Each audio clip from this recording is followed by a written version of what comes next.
నమస్కారం. ఘంటారావానికి స్వాగతం. ముందుగా ప్రధానాంశాలు.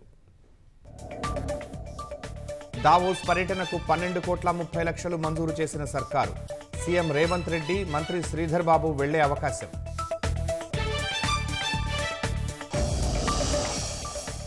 దేశం వైబ్రెంట్ తెలంగాణను చూడబోతోందన్న భట్టి. వ్యవసాయ రుణాల పంపిణీని వేగవంతం చేయాలని బ్యాంకర్లకు సూచన. ఆసుపత్రిలో శ్రీతేజను పరామర్శించిన మంత్రి కోమటిరెడ్డి. బాధిత కుటుంబానికి 50 లక్షల చెక్కు అందజేసిన మైత్రి మూవీస్ సంస్థ.